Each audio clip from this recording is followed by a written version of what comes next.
nesta manhã de clima um pouco mais agradável, né? Um clima mais suave. Nós também estejamos intimamente suaves, para que nós possamos fazer o nosso singelo, tranquilo aprendizado, sem a pretensão de esgotarmos qualquer assunto ou de fazermos ilações que a nossa condição não permite. Estamos trabalhando a obra O Autodescobrimento, uma busca interior. Este livro tem como finalidade nos ajudar na relação conosco mesmo, também com o nosso semelhante, com as nossas próprias vidas. Como nós conversávamos na prece, né? É importante lembrarmos, como nós falamos, que a gente quer que Jesus caminhe conosco, né? Aí nós temos que nos fazer a pergunta: será que nós queremos isso? Será que nós queremos Jesus caminhando conosco nessa jornada terrena, onde somos desafiados muitas vezes, né? Especialmente no nosso orgulho, na nossa ilusão, né? Na nossa vaidade. Então, querer Jesus conosco é justamente queremos reorientar a nossa vida, conforme Ele propôs, que é a única maneira de ser feliz. Não tem outro caminho. Se existisse, Ele teria dito. Ele disse: eu sou o caminho. Não tem outra forma. Nós iremos, como diz na linguagem popular, iremos bater cabeça para cá, para lá, né? Mas a hora que a gente resolver aplicar a psicoterapia da alma que Ele propõe, então nós conseguiremos então começar a direcionar as nossas vidas, né? Um ato singelo sobre qualquer proposta dele tem uma ação devastadora sobre os males que assolam a nossa alma. Eles eliminam muita coisa. A gente aprender a desculpar, a perdoar, a tolerar, a ter paciência com alguém, modifica sensivelmente a nossa alma. Muda muito. Grande parte das nossas aflições, preocupações, inseguranças e ansiedades deixam de existir. Não quer dizer que nós não vamos continuar enfrentando os mesmos problemas. Estamos num mundo de provas e expiações, e se por um lado podemos controlar-nos, não podemos controlar os outros. Então ainda vamos encontrar desafios, né, exteriores que vão nos desafiar. Mas os que mais nos atordoam, que mais nos trazem dificuldades, é aqueles autodesafios, né, que é de a gente conseguir domar e vencer as próprias dificuldades que nos atrapalham. Nós ainda estamos falando do futuro, né? Esse item ainda é sobre a incerteza do futuro. Como a gente estava conversando, se temos preocupação com o passado, temos também com o futuro. E na sequência das ideias aqui, a Joana nós estávamos conversando que cada instante da nossa vida merece investimento e atenção. Ou seja, nada pode passar sem ser percebido. É preciso que a gente preste atenção. Porque naquilo que nos interessa ou naquilo que é para nós tem algum valor, seja em que campo for, a gente foca toda a nossa atenção e todas as nossas energias ali. Mas onde desafia o nosso orgulho e as nossas paixões, ali a gente investe muito pouco, porque nós nos sentimos incomodados, né? Quando a gente não é convidado a mudar em relação a alguma coisa que temos em nós e que nos atrapalha, nós nos sentimos incomodados, e a gente não quer ser incomodado. Então, a grande dificuldade é essa. E aí a Joana, ela vai dizendo assim, que o desenho do planejamento futuro é realizado com o material que está sendo usado neste momento. Então muita gente pergunta: como será que vai ser o meu futuro? Ou então fica aguardando um desfecho mágico, né? De que alguma coisa especial vai acontecer e vai mudar todo o rumo das coisas. Mas o material de que o futuro vai se utilizar para acontecer é o que nós estamos entregando agora. Nós estamos entregando para a vida o material que vai ser utilizado para construir o nosso futuro. Então, temos que prestar atenção no presente sempre. Voltamos sempre à mesma ideia. O presente é o mais importante. Porque se tudo caminhar bem no presente, possivelmente o futuro se desenhará também de uma maneira tranquila. E se por acaso tivermos uma prova para enfrentar neste futuro, nós teremos construído uma estrutura que vai nos abrigar e nós vamos passar por essa prova com muito mais tranquilidade, muito mais força do que passaríamos se estivéssemos desabrigados. Ficar ao relento, quando o tempo está bom, não há problema algum. né? A gente pode ser incomodado por uma coisinha ou outra, mas ficar ao relento, se chegar uma tempestade, nós estamos com sérios problemas. Nós estivemos ao relento e uma tempestade se abater, imagine a gente estar num lugar descampado, muito grande, e olharmos para o horizonte, para lado nenhum, vermos coisa nenhuma que nos abrigue. E uma tempestade começa a se formar e desaba sobre a nossa cabeça. O que a gente vai fazer? Aí só resta o desespero e aguentar os efeitos e as avarias que elas vão provocar em nós, não é? Então, muitas vezes, nós não preparamos esse futuro, nós não construímos uma base e caminhamos ao relento, sem construir uma base que sustente a nossa vida no momento que as coisas chegam, né? E quando as tempestades chegam, e nem sempre são tempestades, muitas vezes é apenas uma garoazinha, né? Mas que ela se torna ameaçadora, porque nós não temos força para enfrentá-la, não temos um abrigo para nos cobrir. Então, o material do futuro é o do presente, é o que nós estamos fazendo agora. Mesmo as fatalidades, diz o Livro dos Espíritos, podem ser modificadas.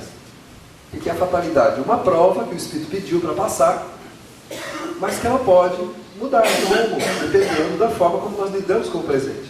A lei divina não funciona e não trabalha com a punição, mas com a educação. Quando o Espírito se educa, terminou a prova.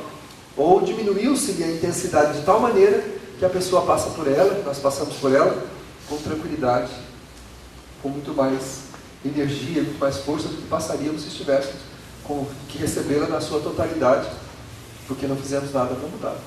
A dor só vem quando o amor falha. Se o amor estiver em exercício, a dor não aparece. E se ela aparecer, nós conseguimos lidar com ela com tranquilidade, superando-a e não sendo vencidos por ela. Quantas criaturas caminham para a vida espiritual através do suicídio porque não suportaram, ou disseram não poder suportar a dificuldade que estavam enfrentando. Não se deve subestimar de jeito nenhum a dor dos outros. Por isso, nenhuma anomalia do comportamento alheio merece a nossa crítica, nem mesmo a do suicídio. O ato, nós sabemos que não é correto. De forma alguma, o suicídio vai ser considerado em qualquer tempo, e nem só pelo Espiritismo, mas por qualquer religião, como uma coisa correta. Mas querer explicar a dor daquele que partiu por essas vias é uma ilusão. Nós não sabemos se, assolados por uma dor ou por um problema que a gente julgue acima das nossas forças, se a gente também não vai ser tentado a essa ideia. Por isso é que nós temos que ir construindo essa base que nos ajude, para a gente não ser surpreendido pelas tempestades ou por reveses pequenos, que para nós poderão parecer muito grandes.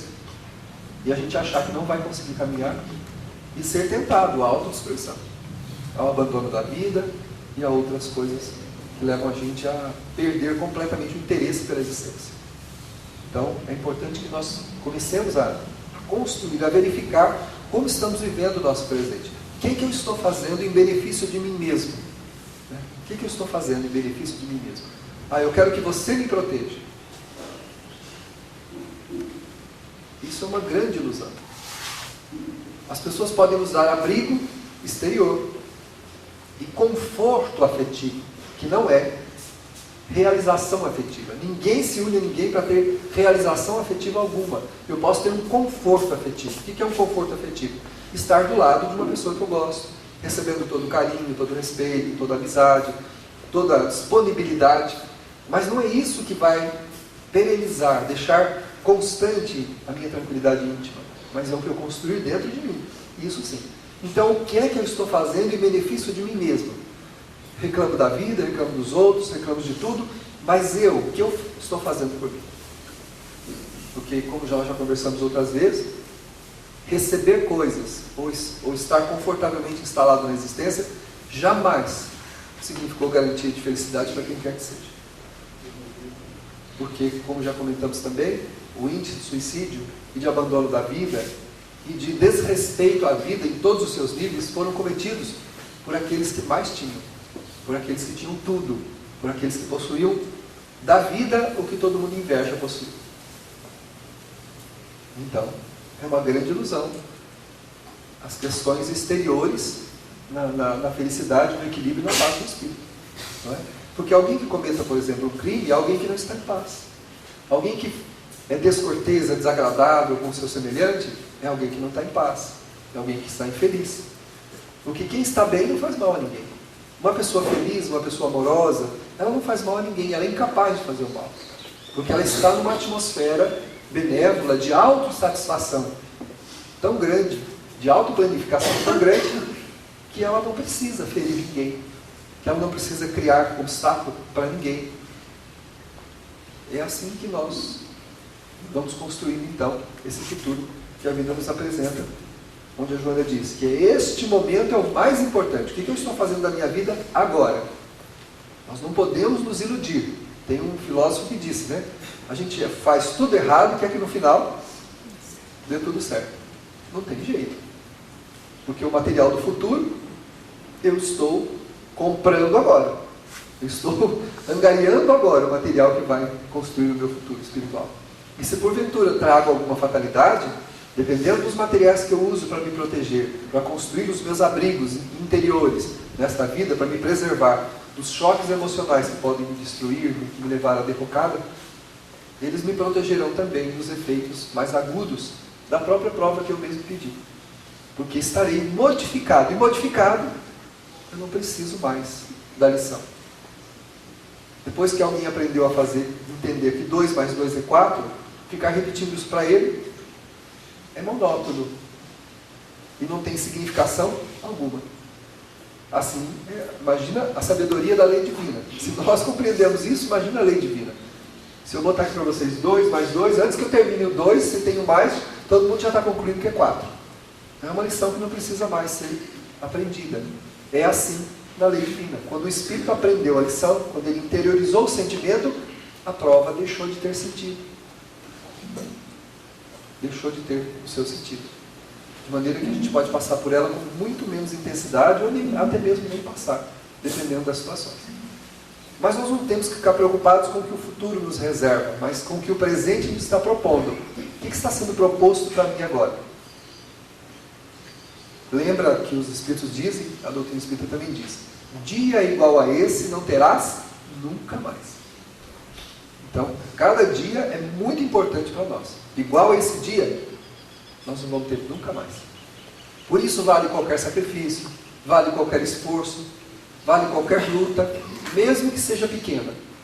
Porque a luta, o esforço, a dedicação nossa a alguma coisa, a uma causa benévola, ela consolida um sentimento para sempre, e não para um tempo. Para sempre. Se eu não tenho autoconfiança, eu preciso conquistá-la.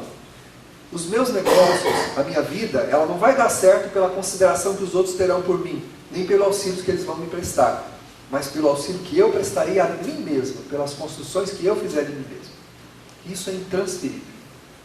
Se você perguntar aos homens bons da humanidade, os que passaram e os que estão hoje fazendo bem, qual é o significado da vida, ele vai olhar para tudo que ele faz e diz, aqui ó, esse é o significado da vida. É diluir-se naquilo que faz. Então a pessoa, ela deixa de pertencer-se para pertencer a tudo aquilo que ela acredita, diluindo o seu egoísmo, diluindo a sua vaidade, diluindo a sua ilusão, e ao contrário disso, quanto mais se dilui, mais se integra, mais se fortalece, mais se agiganta. Agora, aquele que tenta pertencer-se a si mesmo, egoisticamente, só vivendo para si mesmo, só tirando coisas dos outros, só querendo receber, e nunca faz nada, nunca dá nada, esse está facelado, diz Joana de Ângeles. Tem uma personalidade fragmentada e está diluído nos seus sentimentos. Então, para que a gente se integre, para que a gente se reintegre, né? Porque nós já viemos de um passado onde nós já viemos fragmentados, onde a gente, por conveniência, se posicionou em cada lugar de um jeito. Agiu de um jeito com uma coisa, agiu de um jeito com o outro, agiu de um outro jeito com o outro, porque queria retirar alguma coisa de cada um. Quando nós fazemos isso, a gente se dilui, a gente se fragmenta. Né? Porque tinha interesses de tirar. Eu preciso das pessoas para conseguir coisas para mim, para conseguir recursos para a minha caminhada. Então, o que acontece comigo? O meu psiquismo se fragmenta. E eu preciso, então, me reintegrar. Como que eu me reintegro? Me diluindo no sentido contrário. me dedicando ao meu semelhante com amor, com respeito, com carinho, fazendo todo o possível para amar, para perdoar, para compreender, para respeitar. Aí, embora diluído, eu continuo íntegro. Embora diluído, eu estou íntegro. Aquele que mais auxilia é o que mais se pertence.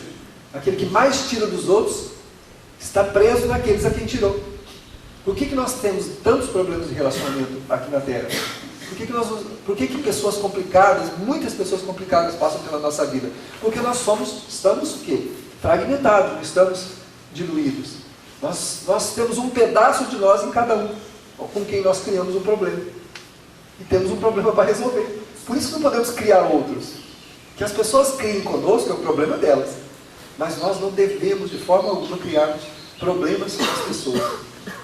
Em sentimentos. Ficarmos vinculados negativamente no sentimento a quem quer que seja. Porque isso é estar fragmentado. Aí eu reencarno e quero que a minha vida seja uma vida íntegra, uma vida tranquila, serena. Mas eu estou fragmentado. É muito diferente de estar diluído. Quem dilui-se é aquele que se integra a todos de uma maneira única. Como a água, que se você jogar ela aqui nesse piso, ela vai espalhar-se. Mas nós somos como folhas rasgadas. Você rasga e joga, vai um pedaço para cada lado. É muito diferente. Você rasgar uma folha aqui e jogá-la para o alto, vai um pedaço para cada lado. Nós estamos assim. Nós reencarnamos fragmentados, um pedaço para cada lado. Onde nós tivemos um problema com alguém, principalmente com o ser humano, ali tem um pedaço de nós, negativamente falando. Enquanto que o filete d'água, embora diluído, se você observar no riacho, ele banha as margens, mas permanece íntegro, caminhando. Ele tem um começo e tem um fim. A água vai banhando tudo que encontra pela frente, mas ela é íntegra. Ela continua íntegra, pertencendo-se a si mesma, sendo um riacho só. É isso que os grandes mestres do bem nos ensinam. Porque muita gente fala assim, se eu ficar auxiliando os outros, eu não cuido da minha vida. Aí é que nós estamos cuidando da nossa vida. Porque quando a gente fala cuidar da nossa vida, a gente quer viver egoisticamente.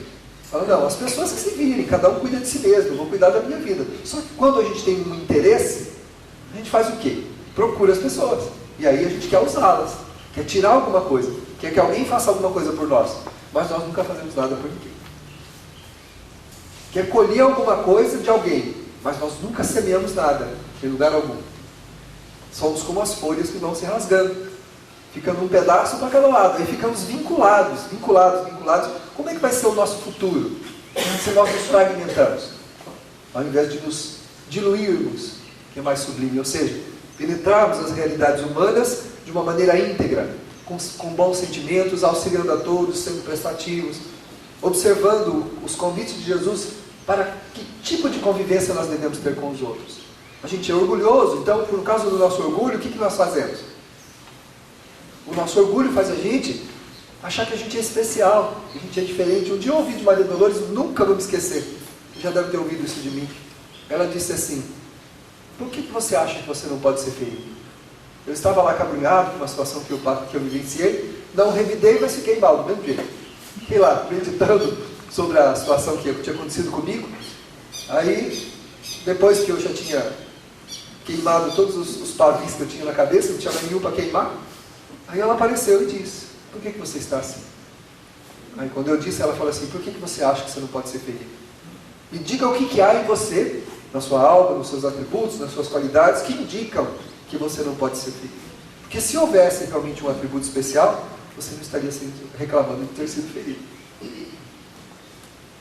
Ou seja, enxuguei os olhos, levantei e fui embora. Nunca mais me preocupei com aquilo. Aprendi a lição. A gente tem que aprender. Para a gente caminhar diluído. Eu não estou querendo servir. Se eu estou querendo servir, eu não posso me fixar nas pessoas por interesse. Eu tenho que me diluir no trabalho. Me doando, não querendo colher uma gratificação aqui, um obrigado ali, um reconhecimento aqui, outro lá.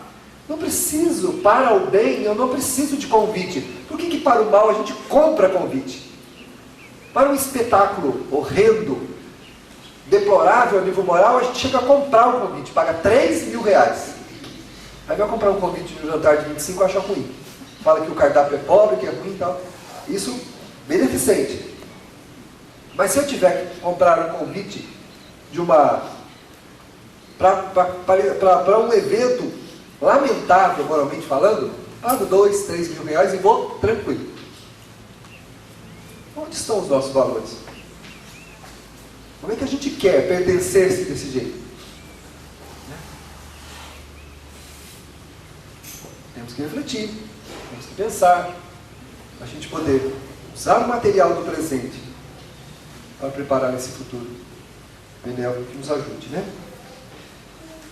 Gerando-se decisões salutares, tomando-se atitudes corretas, corrigindo-se as equivocadas, programa-se um porvir agradável e compensador. Foi o que ela disse. Então, eu tenho que pensar o que eu estou gerando para que eu tenha um futuro compensador. E pode ser que esse futuro não venha nem nesta vida. Pode ser que seja para a próxima encarnação. Mas o que eu consigo fazer com esta minha vida? Amenizar o choque de retorno. Diminuir os efeitos que irão me corrigir. Porque eu voluntariamente já estou me corrigindo. Quando decido me corrigir, não é preciso que a vida faça isso por mim. Quando que a corrigenda vem de maneira involuntária? Quando eu não estou fazendo nada para alterar a minha caminhada. Eu mesmo não estou fazendo nada. Então, as provas, as expiações, as correções que a existência tem para me fazer, elas vão se apresentar da maneira como elas devem ser, para que eu não altere meu sentimento. E a pedido meu, em grande parte das vezes, nós mesmos programamos as provas que enfrentamos. Está lá no Livro dos Espíritos, no capítulo sobre a fatalidade. Aquilo que nós julgamos fatalidade, embora seja algo que a gente não consegue mudar no caminho de maneira como evento, mas não como intensidade, a gente pode mudar, mas foi a gente que pediu. Aquele evento na nossa vida nós pedimos. Então é preciso corrigir para que o orgulho não nos controle, não nos domine, não diga a direção que a gente tem que seguir. A gente precisa ser íntegro, diluído sim, como a água que percorre banhando tudo que passa, mas onde você sabe onde está o começo dela e onde está o fim. Não como um papel rasgado, onde a gente fica pertencendo a cada situação negativa onde a gente se prendeu. E depois para juntar esses pedaços para formar essa folha outra vez. Né? E depois para achar esses pedaços todos. Nós vamos ter que sair procurando por aí. Né? Já comentamos isso na obra de André Luiz, o benfeitor que queria voltar. Mas segundo ele, fazia 50 anos que ele estava procurando a pessoa com quem ele tinha que voltar para poder resolver o problema dele e não encontrava. E tem um outro que achou, mas a pessoa não queria voltar com ele. Então, aí complicou. Ele encontrou, mas o outro, por enquanto, ele não tinha conseguido envolver o coração da criatura para que ela pudesse retornar com ele. E a gente acha, não, depois eu me arrependo, peço perdão, está tudo certo. Você controla o teu sentimento, não controla o dos outros. E aí? Aí a gente vai, como diz a linguagem popular, vai bater cabeça, né, atrás para tentar encontrar e convencer a criatura a ser com a gente. Né? Então, palavras da benfeitora também. Cuidado com a mágoa, com o ressentimento, com o ódio, porque aquele que você mais detesta hoje é a pessoa mais próxima da tua vida na próxima encarnação. Porque ela já é a pessoa mais próxima da tua vida. Enquanto o amor liberta, o ódio aprisiona. Esse é o problema. A mágoa aprisiona. A mágoa me prende ao móvel do meu ódio, do meu ressentimento. Eu estou aprisionado na pessoa com quem eu estou ressentido. Estou aprisionado. O amor não, o amor liberta, porque o amor já conquistou. Sabe que em qualquer lugar onde ele se vê com o móvel do seu amor, ele está livre. Agora o ódio não. O ódio é uma cadeia muito pequena, que não cabe um e estão dois dentro. Mal cabe um, estão dois, ou seja, algemados, acorrentados, abraçados, né? É aquela criança quando está brava com o irmãozinho, a mãe faz abraçar e abraça. Abraça assim, né? Um dobra a cabecinha para lá, dobra a cabecinha. Tá bom. Né? Assim. A gente está dentro dessa jaula, abraçado com os nossos olhos desse jeito, né? Então assim, ó, verificando se o outro não tem um punhal lá na mão do lado de lá que vai espetar nas costas da gente. Por quê? Porque a gente se acorrentou, se algemou, se enjaulou, né? Dentro da mesma dificuldade. Então vamos à frente aqui com a Joana, né? Para tanto, o cultivo dos pensamentos enobrecedores faz-se inadiável. Nós precisamos mudar o jeito de pensar. Aí ela conclui aqui, quem pensa a mesma coisa recebe aquilo que já tem. Então se a gente acha que a nossa vida não tem jeito, se a gente se vitimiza, né? Uma das posições mais agradáveis para nós, mais confortáveis, quando a coisa fica difícil, é a de vítima. Ficou difícil, coitadinho de mim. Pronto. A vida deu um revés, mudou alguma coisa. A primeira posição que eu busco é a de vítima. Nenhum de nós é vítima de coisa alguma. Ou então Deus não existe. Se o acaso existir e a gente está realmente sujeito às circunstâncias, às situações, então Deus não existe. A lei divina, segundo Jesus, Deus é justo e bom. Como justiça jamais imporia a quem quer que seja aquilo que não fosse necessário. E a bondade exclui qualquer tipo de vingança, qualquer tipo de exclusivismo, qualquer tipo de pretensão. Deus, no seu amor, faz tudo o que pode para conduzir a sua criatura à felicidade. Até mesmo as provas que a gente enfrenta têm esse objetivo. Conduzir-nos à felicidade. Até mesmo as provas.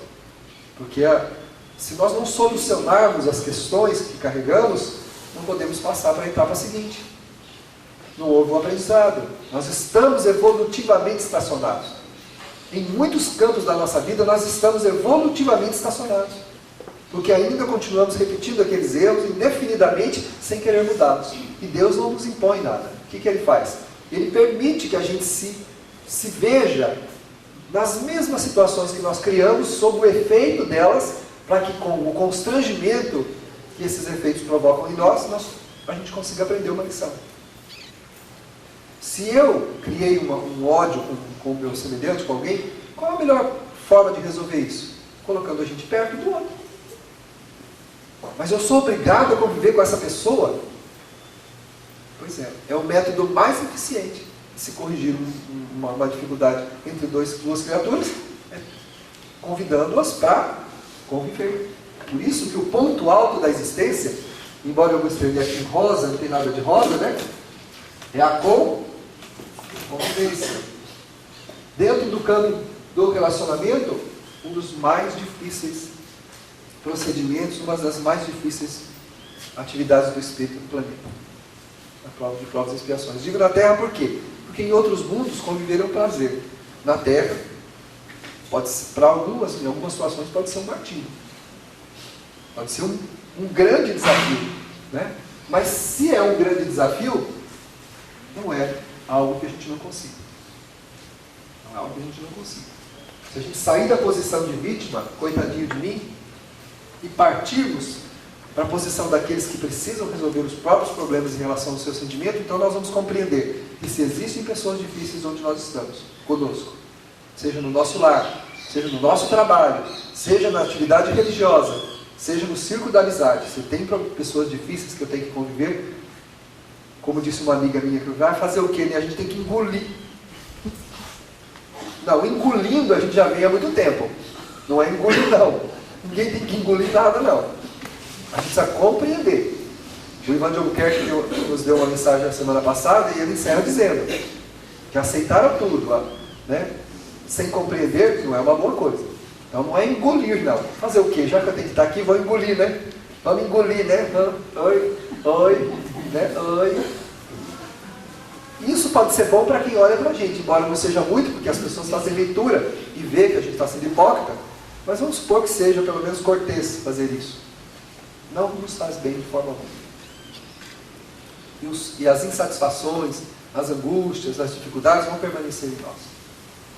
Se nós ainda temos angústias, nós ainda temos intranquilidade, se a gente não dorme direito, se a gente ainda tem momentos de aflição, não é porque nós estamos no mundo de provas e expiações. É porque nós estamos num mundo íntimo profundamente conturbado. Nós estamos dentro de uma tempestade íntima. Então vivenciamos situações emocionais alteradas, mesmo quando tudo está bem. Não sei o que acontece comigo, está tudo bem, mas eu não estou. Pois é. Está tudo bem, mas eu não estou. Eu estou precisando verificar os meus sentimentos. Né? A convivência é um grande desafio. E se a gente não aproveitar, a gente pode, viu gente? A gente tem todo o direito de reclamar de quem a gente quiser, mas não deveria fazer. Disse um autor espiritual uma vez numa mensagem: eu posso. Ele responde: pode. Aí ele põe embaixo: deve? Poder eu posso. Posso continuar pensando, sentindo. Não há problema algum. Não vai descer uma mão divina do céu e falar: meu filho. Não. Mas eu devo. Se eu quiser ser feliz, não devo. Preciso alterar o meu sentimento. Para o meu bem. Quando a gente melhora, a gente não é para os outros. É claro que aqueles que vão conviver conosco vão falar: nossa, você está diferente, né? Agora dá para ficar perto de você. Com a raiva, né? Né? Eu já ouvi aqui na casa uma pessoa falar para outra: nossa, mas você lembra quando você chegou aqui que você era azeda? Pois é. É bom para quem está convivendo do lado, né? Mas muito melhor ainda é para a gente. Porque alterando os nossos sentimentos, a gente fica bem em nós mesmos, ficamos bem em nós mesmos. Isso nos dá tranquilidade, nos dá paz, nos dá felicidade, que é o que interessa.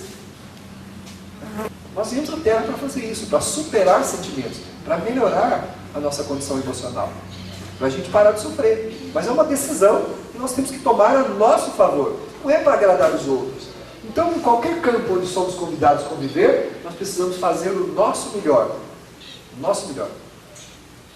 Tá bom, vou tolerar, né? Fazer o quê? Dá a impressão que a gente está fazendo um favor muito grande para os outros, em tolerá-los, em ter paciência. Nós estamos corrigindo um traço da nossa alma, corrigindo uma anomalia da nossa alma. Não estamos fazendo um favor para ninguém, não. Ser agradável, ser tolerante, ser amável, ser dócil é bom para nós. E melhora sim, melhora muito a convivência, a gente convive mais em paz, as pessoas se tornam mais amigas, mais irmãs, é bom, melhora muito sim, a convivência fica muito melhor. Mas o que eu fizer em benefício da minha convivência vai ser bom para mim, antes de ser bom para os outros.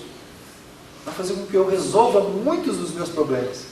Não de relacionamento com os outros, de relacionamento comigo mesmo. Porque de consciência culpada, cheio de pesares que a gente traz, fragmentados, nós somos inseguros. Somos inseguros, insatisfeitos. A gente acha que os outros não gostam da gente. A gente acha sempre num olhar, numa situação, falta alguma. Nunca estaremos plenos em coisa nenhuma.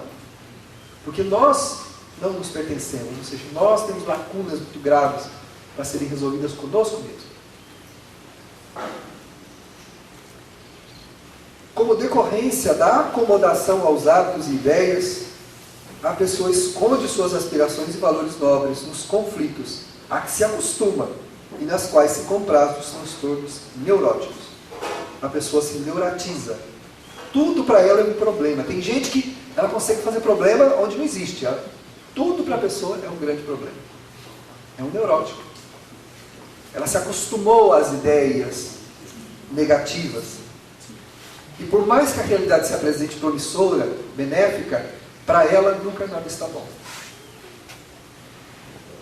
As minhas insatisfações são produtos meus, não é da vida. Porque na mesma vida tem pessoas à minha volta felizes, estão vivendo tranquilas, convivendo, não vivem num mar de rosas, porque ninguém vive nesta terra, nem mesmo aqueles que têm tudo, está no Evangelho segundo o Espiritismo, mas vivem bem, conseguem conviver bem com a sua própria vida. E a gente na mesma vida, nos mesmos palcos, não estamos bem. Porque mantemos pensamentos, ideias, sentimentos que nós guardamos sem modificados. Né? É o que ela diz aqui. Ó. A pessoa, então, ela esconde os seus valores nobres nos conflitos. A pessoa poderia fazer alguma coisa por ela mesma, mas não faz. Quanta gente que a gente percebe que a pessoa, se ela fizesse um esforçozinho, ela deixaria a situação dela e melhoraria. Mas como ela não faz, ela não deixa, você não tem como fazer por ela. Tem coisas que não tem como fazer para os outros. Tem uma pessoa que eu conheci há algum tempo que ela fazia um tratamento de depressão conosco aqui na casa. Depois ela mudou-se de Jales. Até quando ela mudou, ela não havia melhorado muito, né? E por mais que se dissesse alguma coisa para ela, e ela dizia assim, terminava uma reunião de fluidoterapia, ela falava, nossa, mas que reunião bonita, né? Nossa, olha, que ideias bonitas que foram passadas. Que bom que fosse verdade, né? Seria tão bom se fosse verdade, que isso aí tudo resolveria as coisas, a vida da gente. Eu falei, não. Eu dizia assim para ela, não, isso aí não resolve a sua vida. Isso aí é um caminho, é uma direção. É um mapa que você recebe. Uma carta para um navegador, que indica para ele a rota que ele tem que seguir. Mas se ele não seguir por aquela rota, não vai chegar a lugar nenhum. Se eu deixar o meu navio atracado lá no porto, com a carta na mão, realmente, é uma bela teoria. Que bom que fosse verdade. Pois é, que bom que a minha viagem fosse verdade, né? Se eu quisesse fazer a viagem seguindo a carta, né? Agora, se eu largar meu barco atracado lá, não vai acontecer nada mesmo. Então a pessoa, ela não queria melhorar. Não queria melhorar. Posição e vítima. Consciência de culpa. Deduções íntimas de quem tem esse pensamento. Eu não valho nada, eu sou uma porcaria, nada dá certo, já está tudo errado e tudo vai dar errado.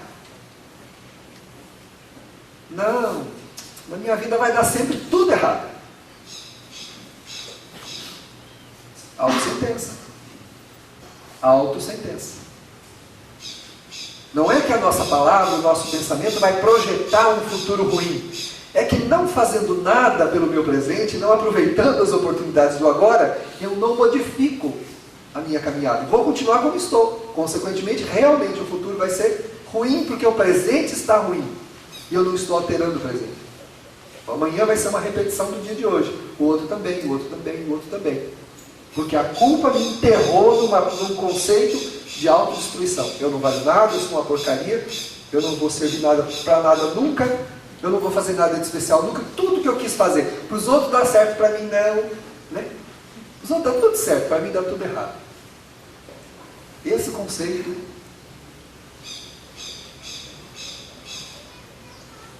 a minha vida não é a vida do outro. E o que tem que dar certo para mim vai contar com o meu esforço. E eu vou chegar até onde eu deveria chegar. Aliás, se com esforço a gente chega muito mais longe do que programou. Geralmente é assim. Quando nós chegamos no mundo espiritual, a gente olha para trás e verifica que eu dou muito mais do que programou. E vai perceber que foram os pequenos esforços que fizeram isso por nós. De ter andado naquele campo onde estava a nossa prova, de a gente ter andado muito mais do que a gente programou, a gente vai verificar que foram esforços muito pequenos. Aí vai vir uma raiva tão grande. Por que eu não me esforcei mais um pouco? Né? Por que eu não deixei meu orgulho de lado e fiz alguma coisa? Eu teria caminhado muito mais. Eu teria conseguido mais ainda do que eu consegui, e já foi bom. Ou seja, programei até ali e fui até lá. Poderia ter ido muito mais longe se eu tivesse me esforçado.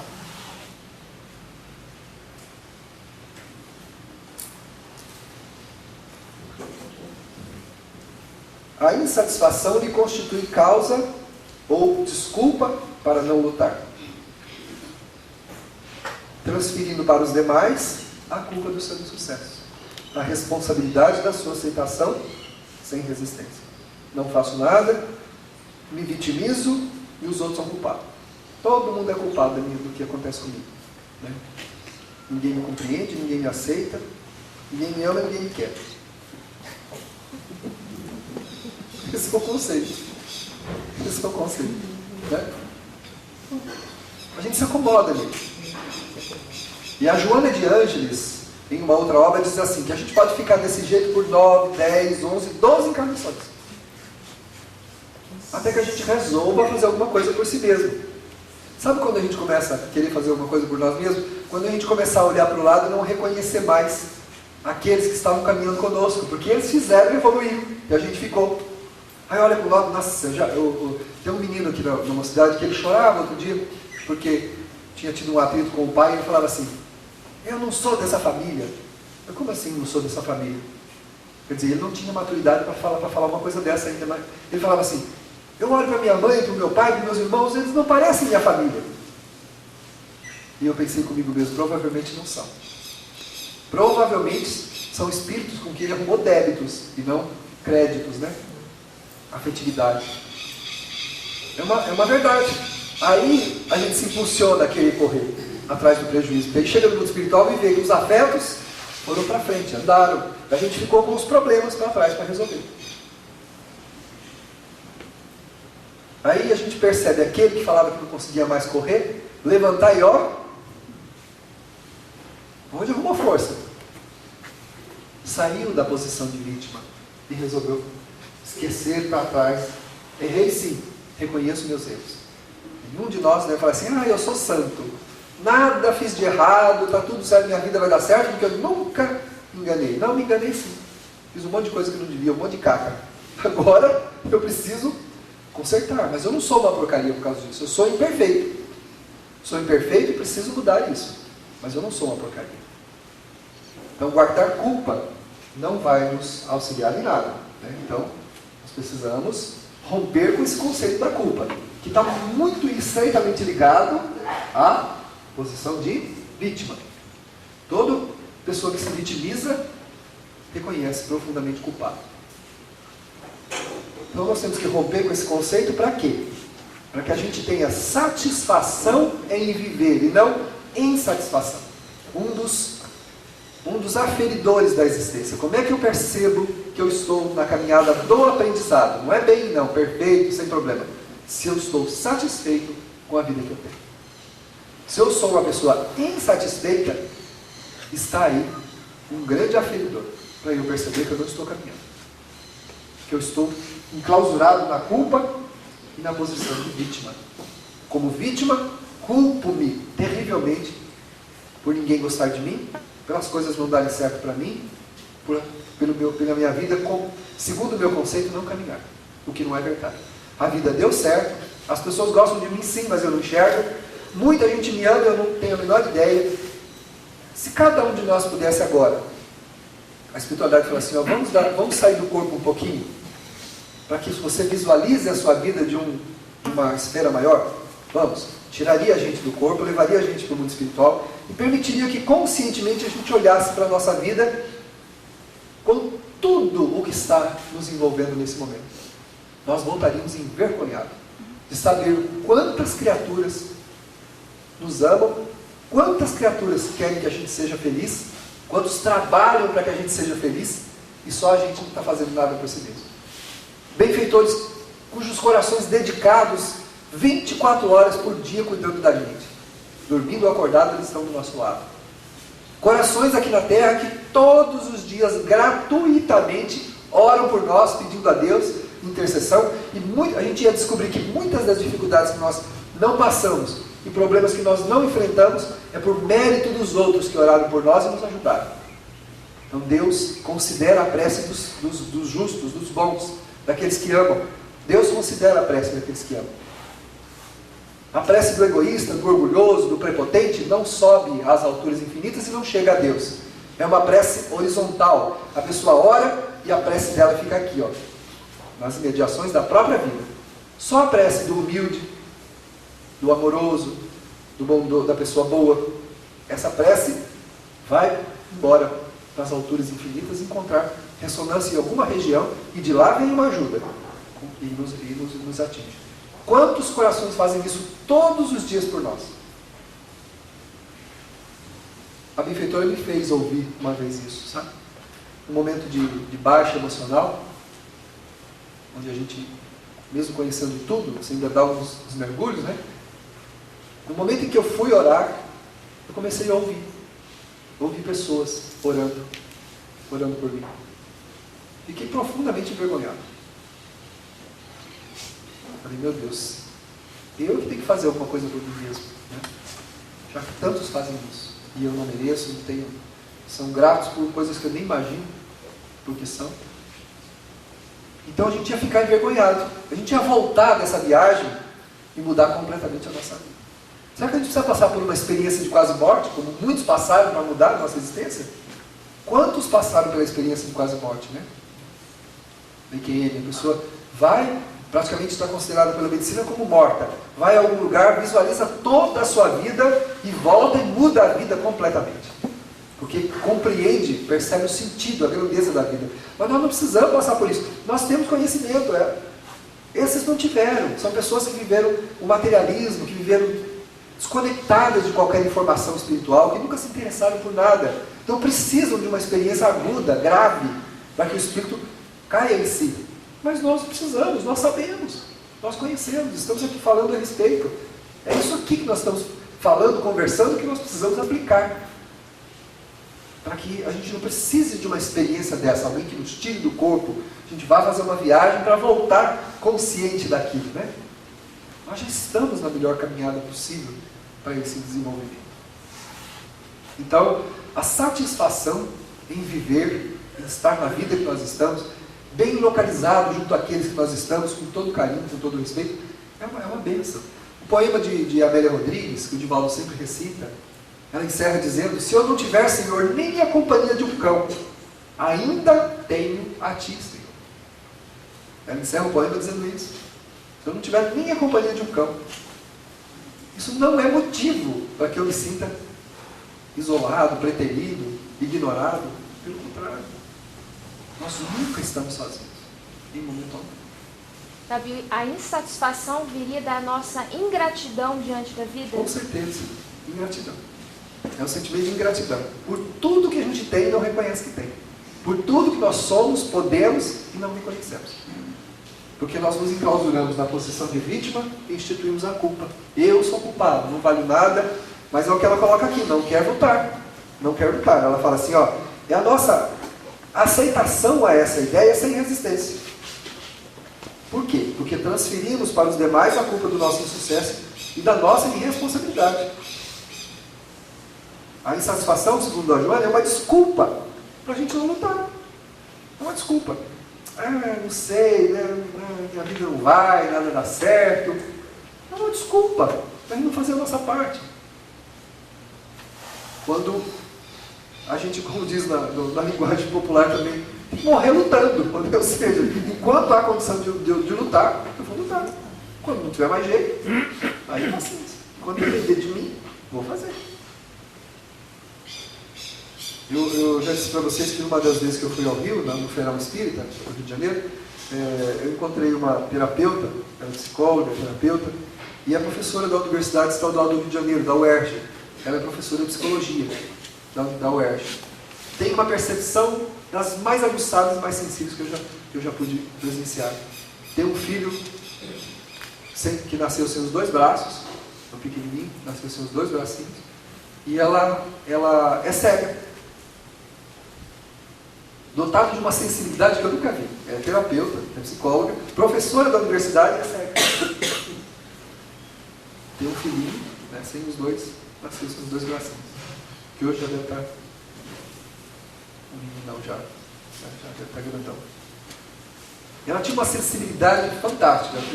Nós estávamos sentados assim, na sala de espera da fluidoterapia da Ana, e ela sentada do meu lado. Quando de repente ela falou assim para mim: por que você está inquieto na vida? Eu falei assim: gente, ela não está me vendo.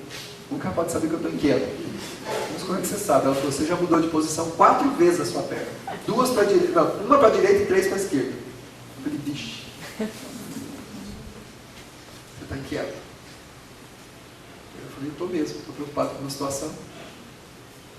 Ela colocou a mão no meu braço e falou assim: nós temos que estar ocupados e não preocupados. Ocupe a sua mente com alguma coisa positiva nesse instante e a preocupação vai desaparecer. Pense em alguma coisa agradável, pense na atividade que você vai participar. Não se preocupe, ocupe-se. Pronto, acabou o problema. Aí eu relaxei, acabou a insatisfação, acabou a preocupação, a ansiedade. Né? Olha a percepção desse espírito. Que não depende dos próprios órgãos físicos, né, dos próprios sentidos para poder se posicionar na existência. Nós enxergamos muito bem, mas não temos essa percepção aguçada de saber o que está acontecendo à nossa volta, com quem a gente ama. A gente reclama que não está bem, mas não percebe que aquele que está nos ajudando está pior que a gente ainda. Muitas vezes o coração da pessoa está muito mais angustiado, muito mais aflito do que o nosso. Mas ela resolveu lutar. Então ela ainda tem espaço para ajudar a gente. E a gente não enxerga que muitos daqueles que estão nos sustentando à nossa volta podem estar numa situação interior muito pior que a nossa. E se dispuseram a nos ajudar, a fazer alguma coisa por nós. A luta fortalece o caráter e capacita o ser para contínuos desafios, que lhe facultam o crescimento interior. É o que eu disse. Não quer dizer que nós não vamos enfrentar os problemas da vida, mas nós vamos estar muito mais fortes, capacitados para enfrentá-los. Então os problemas que seriam para nós monstruosos, passam como se fossem problemas tranquilos. É o que eu disse no curso da quinta-feira. A gente tem que transformar o leão num gatinho, porque não dá para você desaparecer com o leão. Então o leão na alma, não dá para desaparecer com ele. Nós temos que fazer o quê? Modificando para transformar o leão num gatinho. Aí a gente conduz ele, porque o gatinho eu consigo controlar. O leão, se eu virar as costas, ele me come. Né? Então tem que fazer. Transformar o leão num gatinho. Não vai acontecer de maneira mágica, né? Essa realização é intransferível. Intransferível. Quantas pessoas vivem na dependência de outras achando que os outros vão resolver os seus problemas? Ou que os outros vão resolver as suas dificuldades? Exterior, material até pode. Eu não consigo fazer uma coisa, alguém pode me dar aquilo. Né? Preciso de um objeto, alguma coisa, eu não consigo de jeito nenhum comprar com as minhas posses. Uma pessoa pode comprar e me dar de presente. Isso pode acontecer, não é? Alguém pode me dar um dinheiro, pode me dar alguma coisa e resolver uma dificuldade que eu estou vivenciando. Mas a problemática íntima é intransferível. Não tem dinheiro que compre, não tem presente que resolva. Não adianta. Porque se fosse, é o que nós comentamos logo no início, as pessoas mais abastadas, as pessoas mais amadas, mais queridas, mais cultuadas, não recorreriam ao suicídio. Há poucos anos atrás agora, um filho de um líder espírita da nossa região, um trabalhador, que também era trabalhador, suicidou-se, com todo o conhecimento espírita das consequências do suicídio. Então, se alguém pudesse enfiar alguma coisa dentro de nós, então, meu Deus do céu, a maioria das mães e dos pais teriam filhos perfeitos, porque o que a mamãe e o pai mais quer é ver um filho sem problemas, um filho feliz, um filho realizado, cheio disso, cheio daquilo. Essas são as aspirações de todo pai e toda mãe.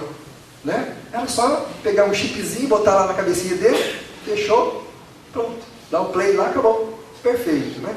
É aquele filho que eu sonhei, aquela pessoa que eu idealizei, mas isso não tem como fazer. Não tem como alguém realizar por nós. Não tem jeito. Então é intransferível. Né? O problema da convivência, da resolução dessa problemática é intransferível. Sou eu. O remédio funciona? Ajuda, mas não resolve. Você vai viver dopado a vida inteira. Não há problema nenhum, pode ficar. Só que a dificuldade que gerou aquela intranquilidade vai permanecer.